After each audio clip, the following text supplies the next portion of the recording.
in 2005, my wife was a special education teacher. The State Board of Illinois came in to check and make sure that lesson plans were consistent with achieving the compliance goals, the mandatory minutes of instruction. They wanted to see that the daily plan was consistent with those minutes.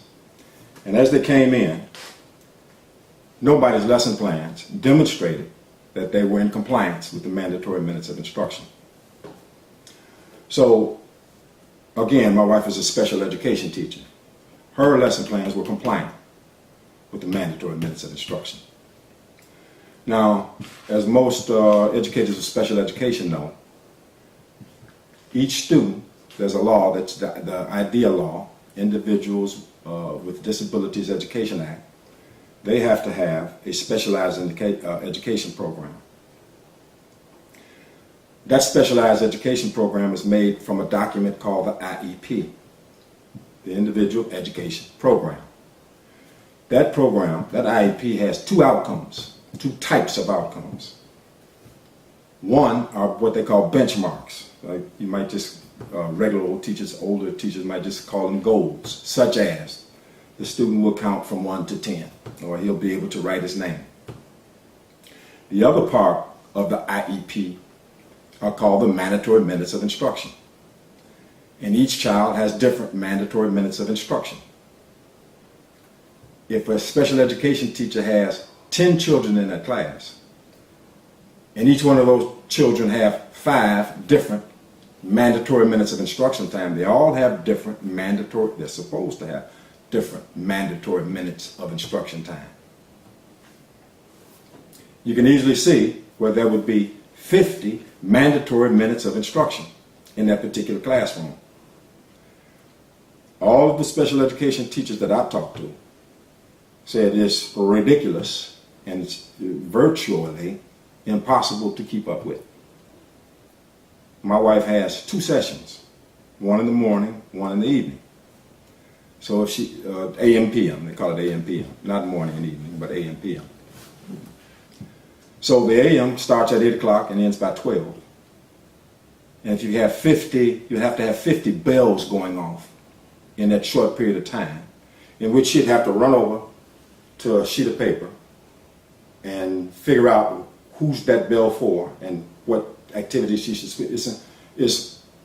I'm going to stick my neck out and say impossible to do. And again, those instructors that I've conversed with, they say it's impossible, it's a joke in order to do. A lot of time and effort go into making these IEPs. It's federal law. The IEPs have as many as 5 professionals at these meetings. So it's a big effort that goes into making these IEPs.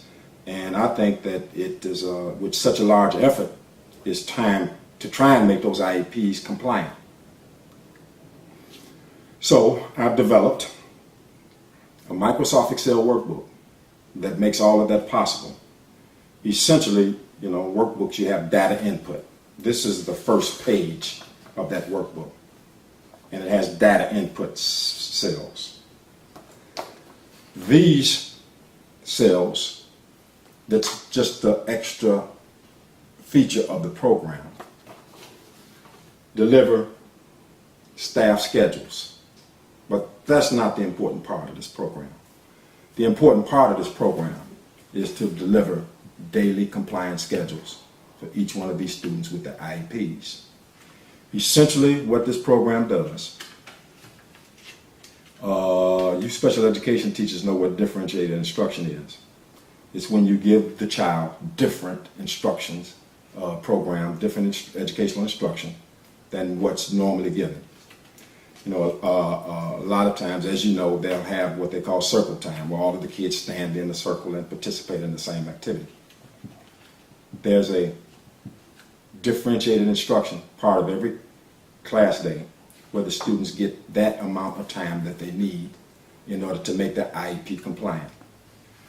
You cannot do this unless you have a sophisticated, involved mathematic program which subtracts out the experiences that the child has that day and it subtracts out and gives you and provides the minutes of instruction that that day doesn't provide to satisfy that child's IEP.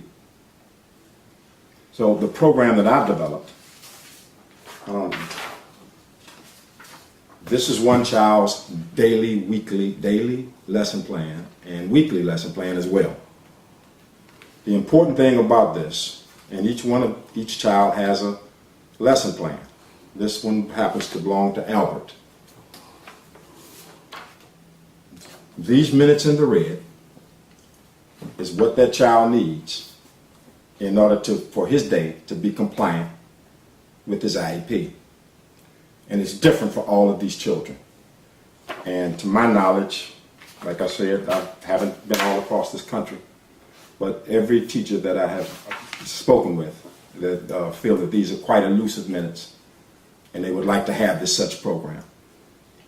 Now, there is one way that teachers violate the Individual Education, the Individual with the Disability Education Act. And they'll re-engineer or back-engineer the IEP sessions so that they have less time mandates within the classroom. But that violates the spirit of the IEP. You know, they make the IEP fit into some artificial type schedule. So, but that's not necessary. This program, you can keep the spirit of the Individuals with the Disability Education Act and provide compliant schedules. My name is Ralph Fackler. My information is available at the end of this video. Feel free to contact me.